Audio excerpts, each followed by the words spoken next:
Welcome back to Maggie and Perloff. It is our pleasure now to be joined by a three-time Super Bowl champion, of course, a Hall of Famer. He's the NFL's all-time leading rusher. He really needs no introduction. It's the one and only Emmitt Smith, who's joining us on behalf of Bounty Paper Towels, partnering up to tackle saucy messes, and we'll get to that in just a moment. Emmitt, I mean, we can't come on and just start talking pleasantries. We got to figure out what's going on with this Dallas Cowboys offense. What have you seen over the last couple weeks? Well, I've seen exactly what you guys have seen. I mean, we turned the ball over quite a bit over the last couple of weeks, and we've shown the ability not to be consistent offensively and execute on all cylinders. And so that has been a concern, and that should be a concern.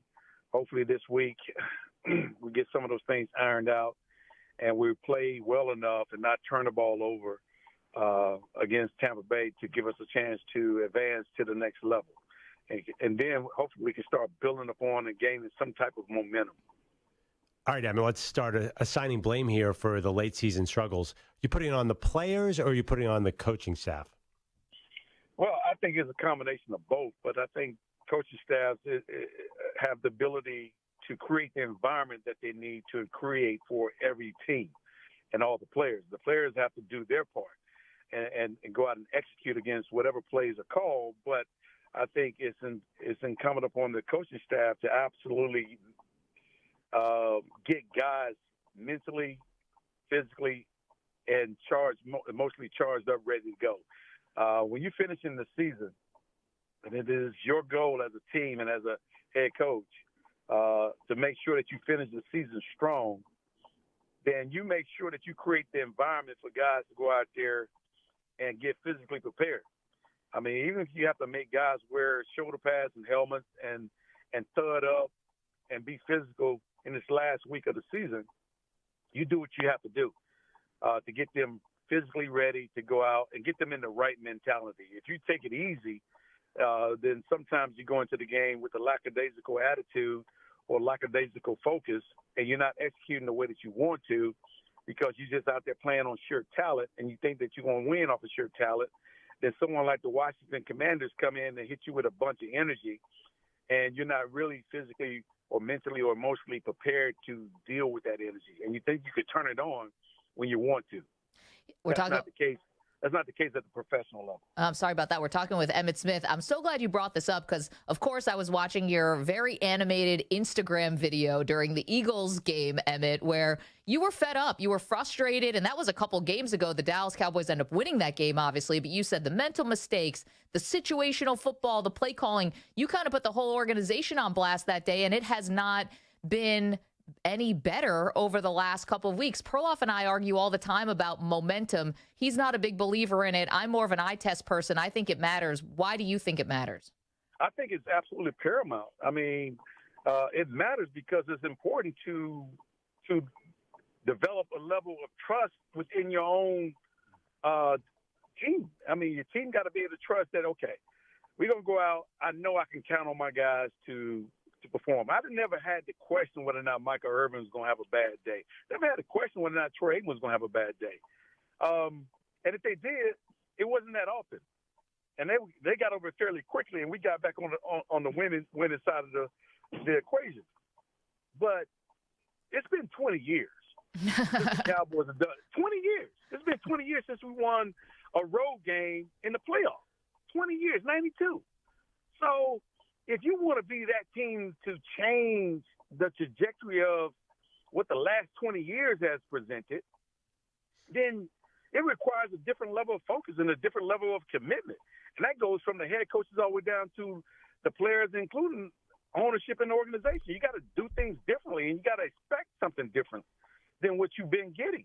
And that has to be at the forefront of everybody's mind. I ain't talking about pressure. I'm just talking about the way that we approach everything and the way we go about our business. And I don't care if you're playing against the Washington Commanders, who's not going to be in the playoffs. I don't care if you're playing against the Eagles, who was leading the division. You have to take care of your business. And if you take care of your business 9 times out of 10, you're going to go out there competitive. And then from that point, anything can happen. And with our talent on our team, if we play competitive football, we're going to win games. Talking to Hall of Famer Emmitt Smith. So speaking of momentum, I'm so confused by Dak Prescott's season. He came back from the injury, and the Cowboys' offense was really humming, and now he's fallen off late in the season. Can you figure out why he's throwing all these picks now? A lot of them look like they were somewhat forced, or in some cases, a tip ball here and another player to make a play. Some of them you cannot always fault the quarterback for. If a guy tips the ball, hits him in the hand, or he bats the ball around and it's around in the air a couple of times, defenses are real close, and those should be picks. But the ones where you got guys stepping right in front of a ball and you know as a player you can see what things are, you know where your risk factors are, and you got to eliminate the risk factors. Those are things that Dak has to recognize. And sometimes defensive players are baiting you into throwing that out route. And we're talking about the out route that he threw last week for the pick six. We talk about something that happened against Tennessee, and the guy picks a step right in front of him and picks it off. I'm not talking about the ones where the ball hit Dalton Schultz in the hand and he's batting around in the air and he's falling to the ground and the ball happened to fall right into the hands of the defensive back. Those are just different types of plays. So those things like that happen that may not be Dak Prescott's fault. But you also have to go back and ask yourself as the offensive coordinator, what am I doing to tip things off to the defense that this is coming? And Dak has to ask himself the same question. And when you start to look at the tape, you got to look at your formations, you got to look at your alignments, you got to look at what happened on the field, the coverage and everything else, whether the DB is playing inside or is he playing head up? Is he baiting me to throw this outside route? And if so, where does the ball need to be at? Those are things that players have to make adjustments for. And I think we can get those things corrected. Emmitt Smith is joining us on behalf of Bounty Paper Towels and NFL Legends Tackling Saucy Messes, which we'll get to in just a moment. Emmitt, obviously, there's been a lot of chatter around Mike McCarthy. I mean, basically since he arrived in Dallas almost. But, there's a thought out there that perhaps he's coaching for his job on Monday night against the Bucs. But would you say it's McCarthy and maybe Kellen Moore, the play caller, should both be under scrutiny here? I think at this point, everyone should be under scrutiny. I mean, everyone has a job and a responsibility to each other. McCarthy is obviously the head coach and is in charge of the staff that he has put together to not only call defensive plays, special team calls, as well as offensive plays. Those coordinators of those respective positions are in charge of putting together the game plan and so forth. And as a head coach, he has the right to overturn certain things.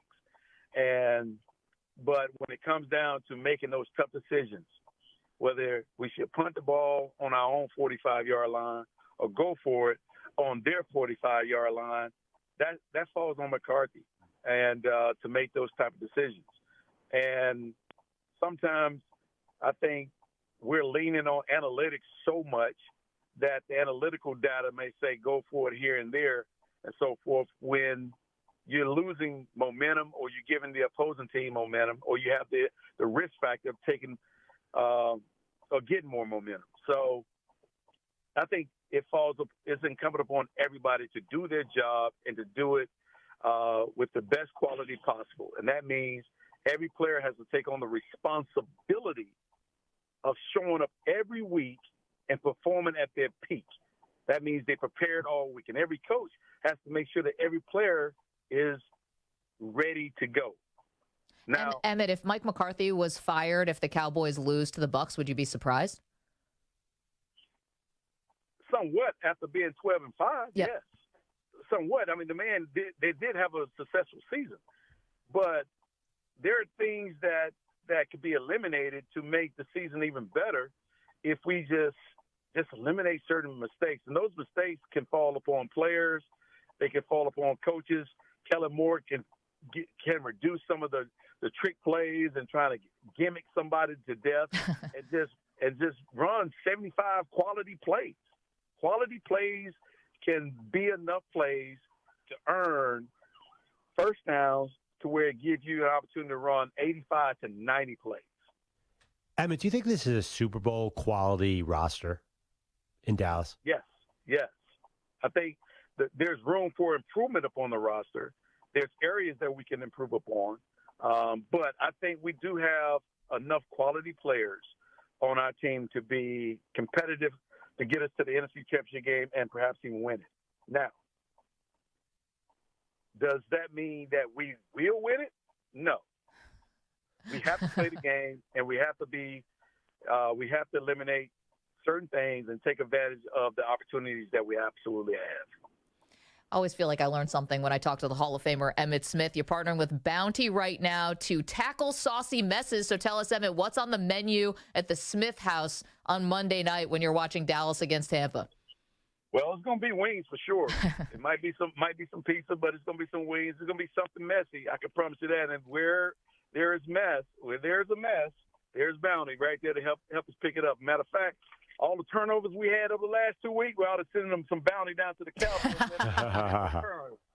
Clean up the mess that we have right now. But for the most part, you cannot play the game of football without having some wings, and you cannot have wings without Bounty.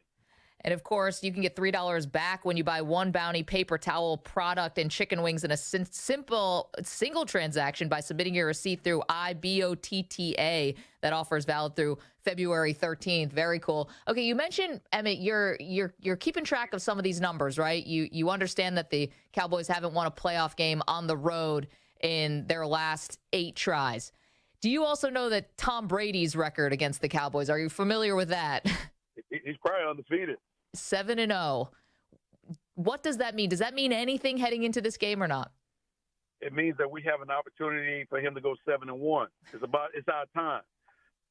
7 is the number of completion, so we got to start anew.